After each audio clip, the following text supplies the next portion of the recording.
was deeply shocking, and I wept with them. Here I am, locked to a lorry for 10 hours. This is not the society I want my kids to grow up in. It's embarrassing. I promise to fight for the living. It's incredible. I'm really proud to be part of it. How many times are you going to ask me the same question? Thank you very much.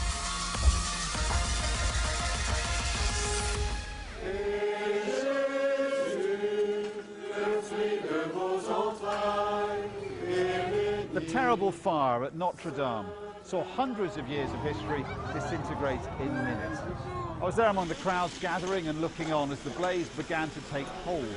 We tried to capture the emotions of France as a building that embodies its spirit like no other looked close to being lost. That night was the start of a week of deep sadness, reflection, but also a determination to rebuild. Well, as I watched last night, along with people all over the world and certainly the people on the streets of Paris, it was deeply shocking, and I wept with them. Because a cathedral such as Notre-Dame expresses so much of what's in the human heart, what's in our hearts. You know, I thought as you saw the streets lined with people who were in shocked silence for the most part, some with tears, and then every now and then there were groups of people who were praying and singing, even as the cathedral burned. And I thought, it is fascinating. It shows the relationship between the communities of faith and what is generally a secular society, that somehow those who found words and sang were expressing what was in the hearts of everybody else. And that's what a cathedral does. It expresses the deepest longings of the human heart, and that's why it will be rebuilt, I'm sure. And since the great Gothic cathedrals in this country have gone to the Church of England, I suppose it is the sort of nearest historic monument, almost, other than Lille and Reims, perhaps. I think such is the relationship between the churches now, that we don't have that sense of alienation between us.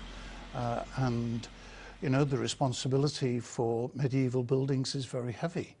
I've celebrated Mass in Lichfield Cathedral. You know, I'm quite often in Westminster Abbey. I don't think these are shared heritages now.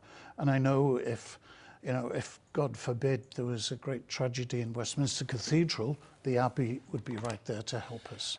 I'm joined now by the historical author Ken Follett. Ken, thanks for joining us this morning. It feels here a slightly better mood in Paris because we still have those towers behind me. We still have the stone structure of the building, but we think we've lost a lot as well. I was very heartened this morning when I woke up and turned the TV on and discovered that much more remained than I had expected. When I finally went to bed last night, I really thought I was going to wake up in the morning and see a flat landscape on the Ile de la Cité.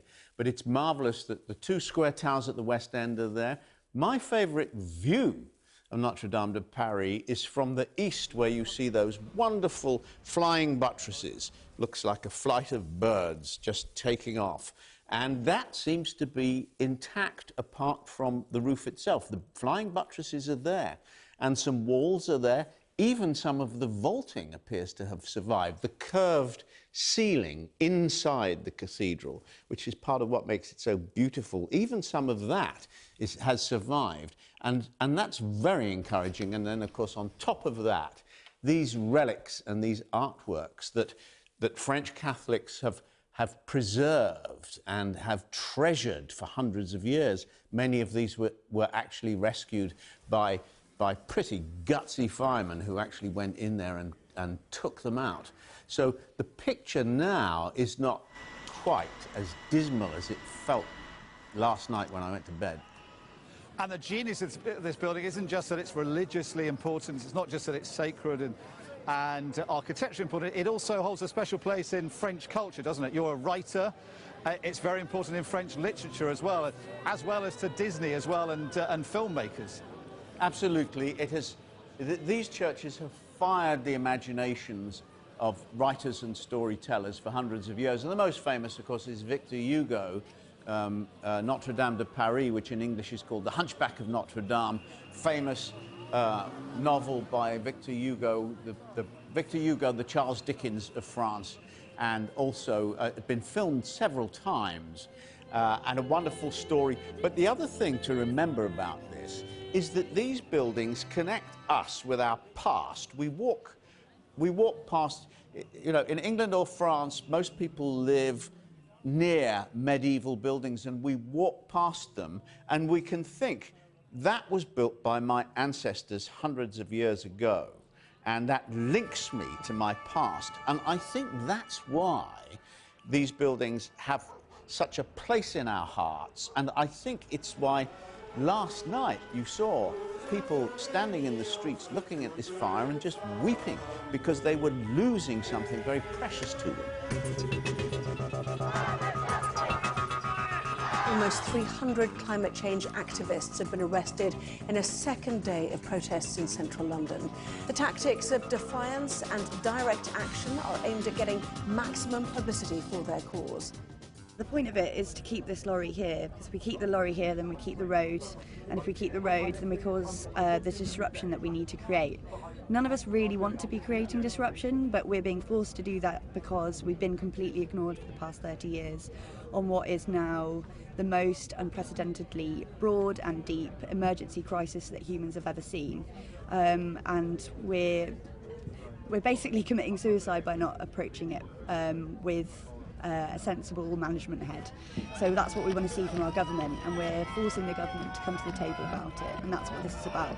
And I'd love to be able to do that with petitions, and I'd love to be able to do that with a march, but unfortunately those haven't worked. So here I am, locked to a lorry for 10 hours. This is the first time I've done this, so it was really cold. We're in the middle of Waterloo Bridge, so as you can imagine the wind is going past. But everyone's been really kind, and they've given us lots of food and drink and blankets and things. And it's also a bit emotionally scary, because you know that you might get arrested and you don't know what that's going to be like necessarily. But overall, there's a lot of support here, and I just hope that people understand that we're doing this for everyone, and it's not just for us. It's not about trying to get attention. We don't really want to be here. We're doing it for everyone's security. If you could say one thing to the Prime Minister, Minister of Climate, what would you say? I'd say please wake up. Please take heed of the scientific consensus, and also trust your citizens. I feel like there's a complete lack of trust, that if we were to tell the truth about this situation, that people wouldn't just run around like headless chickens, that we'd want to be, and we would be able to collectivise and come together in a sort of World War II style response and really approach this sensibly and do something really absolutely magnificent about it and see what we can get done. Do you want to shut down the airport? I don't want to be the last generation. I've told you I'm here out of love and out of fear, and from that comes courage, and that's why I'm here, that's why I'm here. Do you hope to shut down the airport today? I've told you why I'm here, I'm happy. Thank you. My next guest was homeless as a teenager, but she is now one of the most senior female firefighters in the UK. She is Dr. Sabrina Cohen-Hatton. She is the Deputy Assistant Commissioner for the London Fire Brigade, and she's just been appointed the Big Issue magazine's new ambassador. Sabrina, good morning to you. How are you doing? Very well, especially after reading your story, because this is incredible. You spent 2 years as a teenager living on the streets, and well, let's start at the beginning. It was the big issue that you now find yourself the ambassador of that gave you the encouragement and the means to get back on your feet. Yeah, absolutely. I mean, it was a really difficult period in my life. I found myself homeless at 15 years old, incredibly vulnerable, and it was a really difficult time to come out of. And the reason I did this, it came about actually because I wrote a book called The Heat of the Moment. And what I wanted to do is say to other people who are still in the same position now as I was back when I was 15 years old, that actually your circumstances don't define you. You know, they don't have to determine where you end up, just where you start from. It's interesting, isn't it? Because, you know, the big issue gave you a platform, it gave you structure, it's a social enterprise to get you on your feet, to be able to join the fire brigade at the age of 18. And what you've gone on to do, you've now got a doctorate in psychology. You mentioned the book that you're writing there. You're high up in the London Fire Brigade.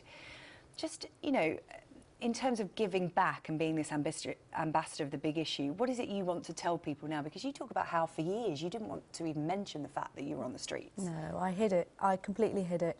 And in a way, I think this process, writing the book, being involved with the big issue, has helped me to come to terms with who I am and my own history in many respects.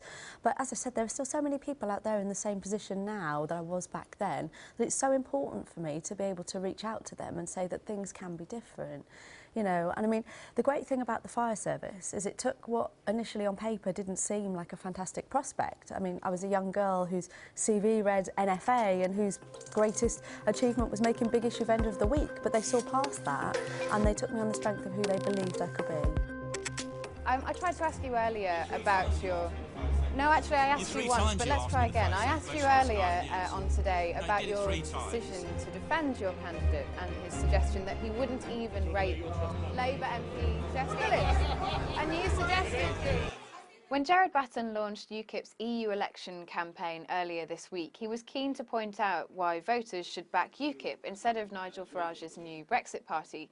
But there was one issue that he wasn't very keen to talk about, and that was the controversy surrounding one of his candidates' comments about rape on Twitter. On the rape joke, you said it was a satirical comment. What did you mean by that? Well, go and ask Carl Benjamin. This is a 3-year-old tweet that he did in the context of some Twitter trolling of what people were doing. No, I'm not asking about the comments he made. I'm asking about your defence of his comments, because he remains a UKIP candidate and you are the leader of the party, and so you have made a decision to keep him as a candidate. He has made an ill-considered remark, and if you were going to stop people taking part in public life or anything else because of some stupid, ill-considered remark of several years before, then I don't think you'd have anybody in Parliament or anywhere else in public life, because we all do things which we regret. He can defend it or not as he likes, but I'm not going to stop having a valuable candidate on the list, someone who can get us access to social media and thousands more people that we can talk to that we can't do through social media, where few and few people are, less and less people are actually listening to it or taking notice of it. So we're seeking other avenues to the public. That kind of comment, though, has prompted some concerns among voters. How many times are you going to ask me the same question? How many times are you going to ask me the same question? Thank you very much.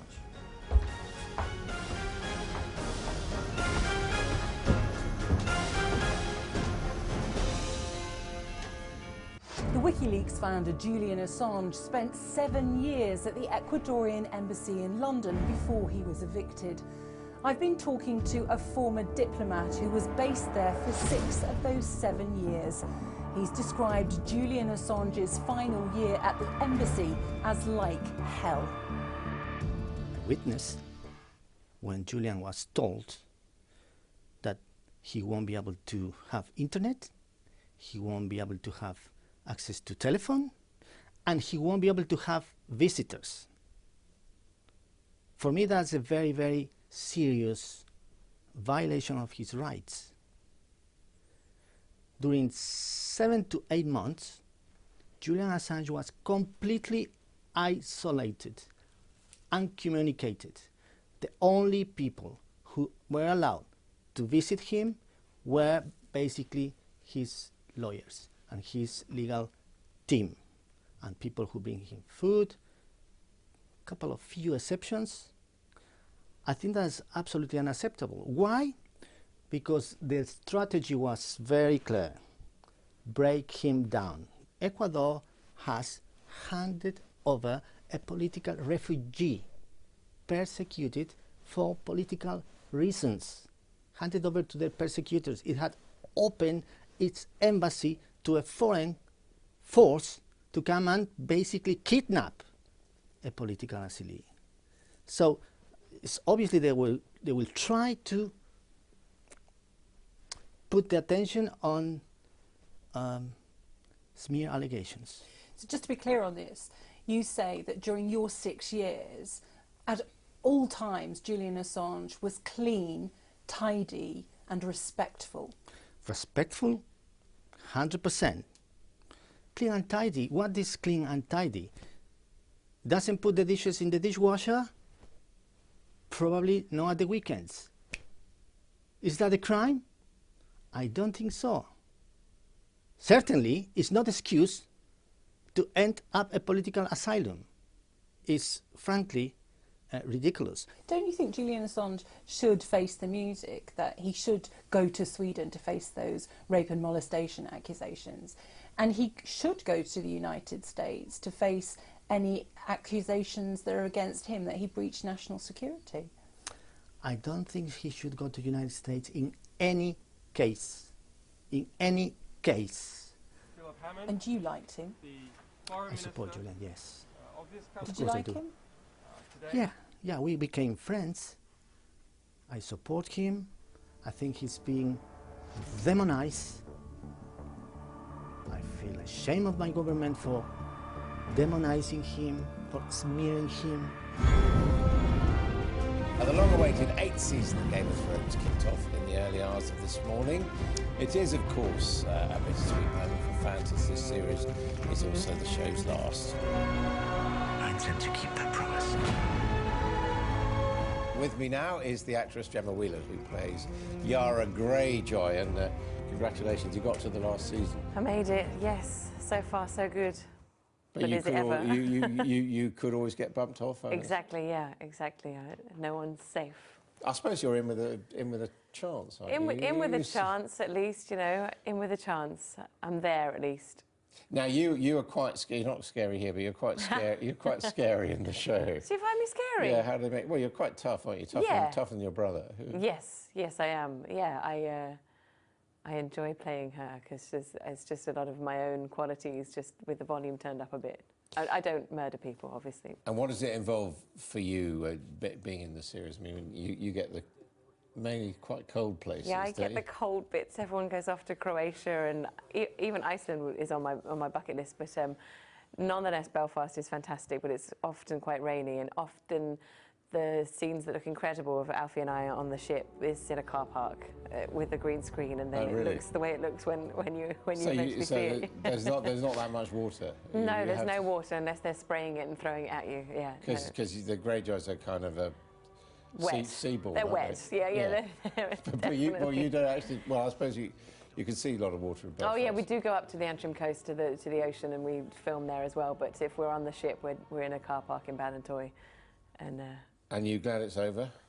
No, I'm not. I'm neither glad nor sad. I just feel like it's right, and I feel how wonderful to sort of have ended in such a bang of glory. Really, it would be terrible if it was a sort of, you know, if it fizzled out. I think it's really exciting that everyone's so behind it and so thrilled to see the last season. And do you follow the story because you just. You know, it's very episodic, isn't it? You're just in a bit. I watch it as a fan, so I don't like to hear anything of anyone else's storylines, and I only read the bits that are relevant to me, and then I can watch it as a fan. I watched the first episode on Friday in Belfast, and it's just, it's incredible. It's incredible. I'm really proud to be part of it.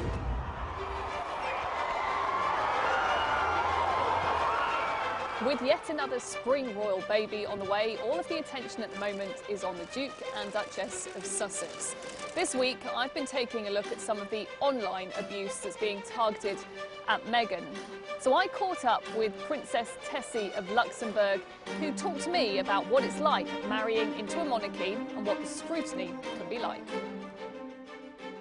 My family suffered greatly when I married into the family. My little cousin, she needed to change school twice.